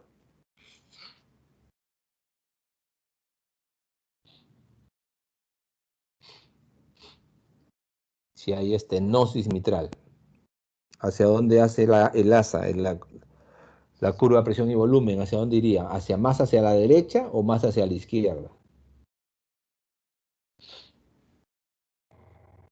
Se desplazaría a la izquierda, doctor. Sí. Así es, se desplazaría a la izquierda. ¿Por qué? Porque si hay estenosis mitral, no hay llenado. La estenosis mitral, ¿qué cosa es? La estenosis mitral es una dificultad a la apertura de la válvula mitral. La válvula mitral no se abre. Y si no se abre la válvula mitral, evidentemente no se llena bien ese ventrículo. No hay buen llenado. Por lo tanto, la curva se desplaza en volumen hablando hacia la izquierda. Hay menos volumen. ¿Se dan cuenta? ¿Ok? Entonces, no olvidar estos conceptos porque les va a servir para establecer el manejo. ¿Cuál sería el manejo, por ejemplo, en el caso de una estenosis mitral? Si quieres devolver la curva de presión-volumen a lo normal, tienes que aumentar el llenado. ¿Y cómo tienes que aumentar el llenado? Pues tienes que reparar, cambiar, modificar o hacer lo que sea necesario para que la válvula mitral se abra bien, pues. Es un problema mecánico. ¿Ok? A ver, un ejemplo final. En una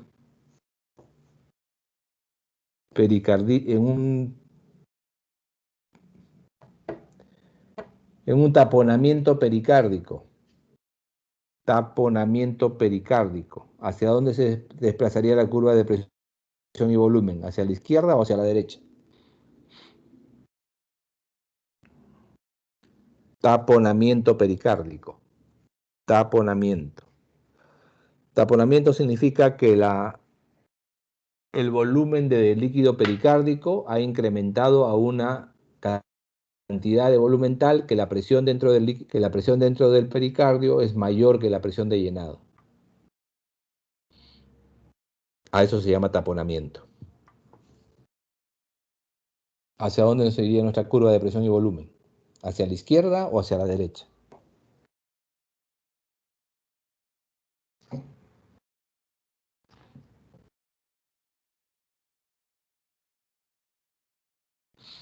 ¿Hacia dónde iríamos?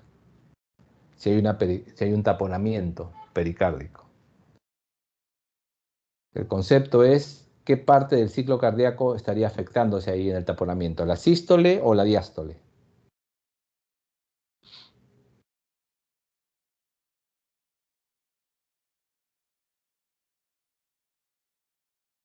¿Qué parte está afectada? ¿La sístole o la diástole de ese corazón? Miren, si se presenta líquido en el espacio pericárdico, como en un derrame pericárdico, el ventrículo muchas veces no tiene nada que ver con el asunto. O sea, el ventrículo puede estar perfectamente bien, o sea, su contracción puede ser buena. El problema es que cada vez que el volumen se incrementa en el espacio pericárdico, ese volumen genera presión. O sea, a mayor volumen, mayor presión. Y si hay mayor presión dentro del espacio pericárdico, esa presión puede sobrepasar la presión de llenado en las cámaras cardíacas y generar que la sangre no pueda circular. Por eso se llama taponamiento. Es como un tapón. Es un ejemplo típico de una obstrucción. Es prácticamente una obstrucción al flujo. Por lo tanto, la curva C va a desplazar hacia la izquierda porque va a haber menos volumen. ¿Ok? Va a haber menos volumen y ahí la solución ¿cuál sería? Si quiero retomar la curva de presión y volumen normal, pues tengo que producir que otra vez la presión, ¿no es cierto?, dentro de las cámaras cardíacas permita un gradiente de flujo anterógrado. ¿Cómo lo hago? Pues le meto una aguja al paciente en un procedimiento que se llama pericardiocentesis y extraigo líquido del espacio pericárdico.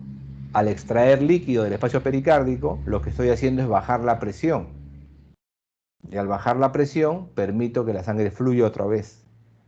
Es como destaponar. Estoy sacando el tapón, sacando el taponamiento al paciente. Muy bien. Ahí lo vamos a dejar. Mañana, ¿a qué hora tienen clases teóricas? A las 8:30, doctor. 8:30. ¿Hasta qué hora, más o menos? ¿Con quién tienen? ¿Con el doctor Armendáriz?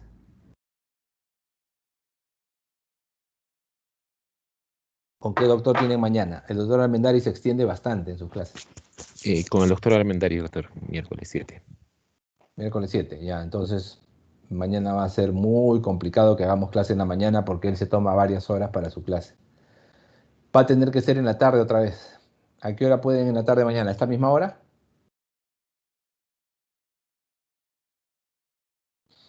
¿O tienen alguna actividad programada? Puede ser estas mismas horas, doctor. Ya, entonces a las 7, ya, igual a las 7. Ya les he creado sus cuentas en un grupo que he creado en Teams. O sea, en Teams hay un grupo que se llama el grupo 5, me parece, ¿no? Que ha creado el doctor Orellana. Dentro de ese grupo 5 del doctor Orellana hay un subgrupo que se llama grupo 5 doctor Ríos. Ahí están ustedes tres. Cuando entren a ese subgrupo van a tener una pestaña que se llama material de clases, acceso a ese material de clases, y van a ver una subcarpeta que dice lecturas. Cuando entren en esa carpeta van a ver un archivo que dice Fisiolec, Fisiolectura, Fisiolec.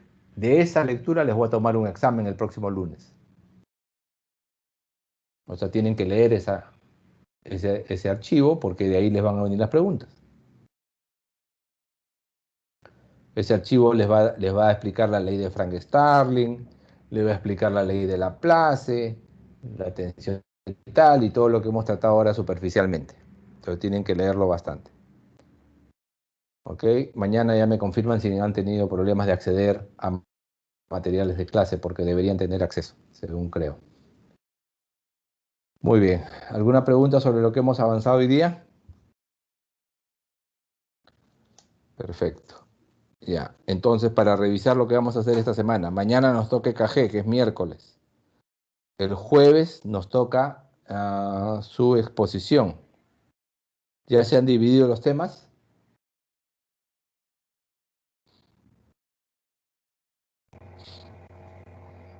Todavía, doctor. ¿Y cuándo lo piensan hacer? Ayer les mandé un mensaje diciendo que tenían que hacerlo ya. Tienen que preparar bien su exposición. Háganlo hoy día mismo. ¿Cuándo me van a preparar esas diapositivas? Tienen que hacerlo, tienen que revisar. Tienen que revisar, porque si no, me van a hacer cualquier cosa. Entonces, repártanse ahora. Ya les he dicho que el plan es que uno de ustedes me haga la fisiopatología de insuficiencia cardíaca, el otro alumno me haga diagnóstico y exámenes auxiliares y el tercer alumno me haga tratamiento. Entonces tienen que revisar desde ahora. Y al día siguiente son sus casos. Uno presenta un caso de paciente con insuficiencia cardíaca con fracción de eyección reducida, otro presenta un caso con fracción de eyección preservada y el otro presenta insuficiencia cardíaca aguda. O shock cardiogénico, que lo he puesto acá, ¿no? Un caso de shock cardiogénico me parece que he puesto. Sí. Y el otro alumno un caso de shock cardiogénico. Muy bien. Como no hay preguntas, ahí lo dejamos. Nos vemos mañana a esta misma hora. Hasta mañana. Hasta mañana, Gracias, doctor. doctor. Muchas Mañana, gracias. doctor, gracias. Hasta mañana. Hasta luego. Hasta mañana. Hasta mañana.